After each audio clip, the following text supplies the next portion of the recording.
going over the physical features, although the width and the height stays exactly the same, the Pro 4 gets 7% thinner, coming in at 8.5mm versus 9.1 on the Surface Pro 3. The weight is also reduced and now weighs in at 786 grams or 1.73 pounds. With its magnesium alloy and very durable chassis from my testing, the lightness and thinness compared to a traditional laptop, or even an Ultrabook to be honest with you, makes for one very portable device. But let's go around the Pro 4 and see what it has to offer. Starting at the top, you have your power on and off with Vine rocker buttons nearby. To the right is a mini display port, USB 3.0, and unique to the Surface line, a magnetic charging port for the supplied power adapter. Now it is convenient and makes for a refined feel, and it does somehow stay on pretty well against minor pulls and tugs. On the very bottom features very strong magnets as well for optional accessories, the most popular being the new Microsoft type cover, and it's priced at $129 retail as of this video, and it is unfortunately sold separately. There's a nice smooth faux suede texture here on the back, and once the cover is open, of course it reveals the backlit keys. Everything is very much tactile and very responsive. New to the type cover is a bigger trackpad that's now glass versus plastic that was used on the older generations. It's offering a smoother finish, responsive touch gestures and movements. The only real issue that I found with the keyboard itself, using this in the library or at night next to someone sleeping, the clicking is quite loud.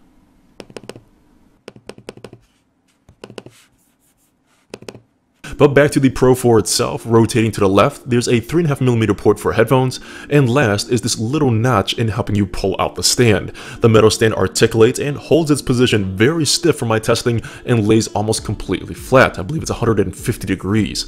Now while back here, hidden nearly out of sight, behind the stand is a slot for a micro SD card for expandable storage. And rotating to the other side are dual front-facing speakers, which, I am not kidding, are the best speakers on a tablet or mainstream laptop that I've tested. Stereo separation and an open soundstage are present, even at medium volume. Really impressed for built-in speakers. So with my experience in time testing compared to laptops, the slim profile and the lightness is great. Compared to tablets, this does unfortunately feel a little bit heavier and of course thicker, but I really don't mind it. The Pro 4 feels more like a slate than a super thin tablet on the market, yet it still provides this feeling of a beefy machine, rugged in a sense. Now the only thing that I could caution or would caution for the average consumer, if you are using this on your lap, either sitting in a chair or in the bed, it's a little bit less stable than your traditional laptop. You had to get used to it a little bit here. And when using this for work, I honestly felt only having one USB port was a bit limiting, especially after I plugged in my wireless mouse. Having another port for connecting maybe a 5-in-1 card reader would have been great if I'm working with photos and video from my camera. Those seeking those extra connections need to look at the new Surface Book from Microsoft.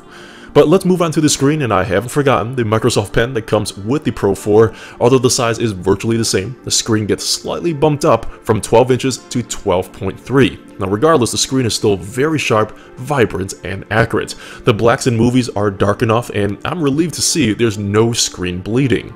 The resolution is bumped up from 2160 by 1440 to 2736 by 1824. Now, I know it sounds a little bit weird here, but let me explain a little bit later. Now this translates to a very nice pixel density for a large tablet or laptop, coming in at 267 pixels per inch. The more within a square inch, the more density, the clearer, sharper the image would be.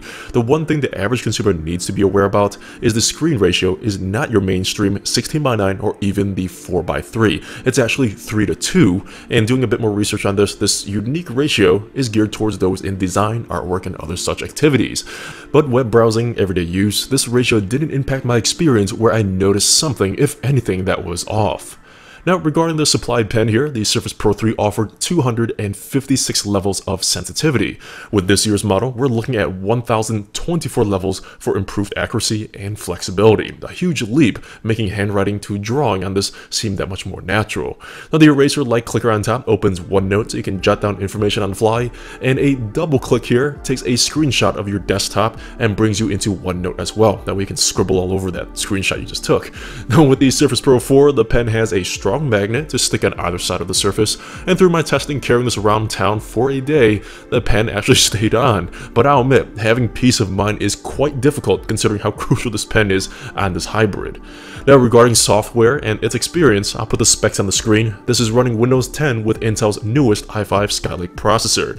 Since the Surface line is geared towards designers and whatnot, for my real-world tests, I use the Pro 4 for everything that I personally use in my personal business.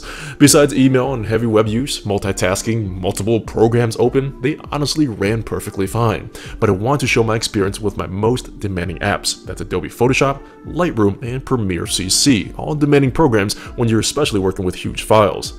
Now, Adobe Premiere is what I use to edit all my videos, and for the most part, this worked decent. Not perfect, as you do see some stuttering movements when working within the program, such as resizing or moving your layers around. However, video playback and scrubbing through your files works at full resolution at 1080p. That's great. It's not the smoothest in the world, but granted, there's always an i7 processor available that may help with processing the video a little bit better. Now, as for both Lightroom and Photoshop, this is where the pen comes in handy for precision brush strokes to highlighting areas. The pen is also pressure sensitive to allow more or less color to be applied, and this truly felt natural, obviously much better than the mouse. Both Lightroom and Photoshop worked without a hitch on my very large photo sizes.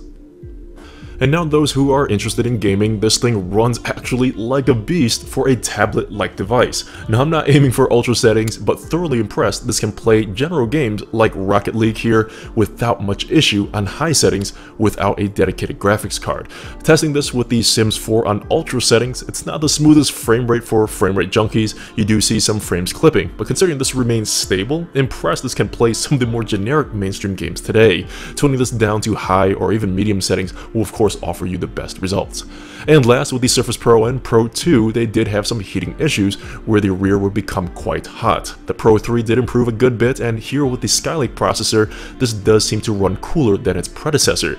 Now, I don't have a way to do a side-by-side comparison, however, under load, the Pro 4 runs warm to slightly hot, as most laptops or devices do, but never felt like it was too hot to become a concern. And regarding battery life, I would have hoped for stellar battery life with the new processor once again, but I just averaged about 7 hours and 20 minutes. I would hit maybe the high 6-hour mark if I'm watching video, and the upper 7-hour mark if I'm just browsing online for that particular day. So overall, from my experience, indeed, this is a pricey tool in anyone's room, there's no question about that. Now, once I start seeing these keyboards come with these devices, I think then more people are willing to swallow the price point. But overlooking price, if you need or you're okay with this aspect ratio and value this form factor with a stylus, this is a seriously great device. Not to mention the portability of a tablet that's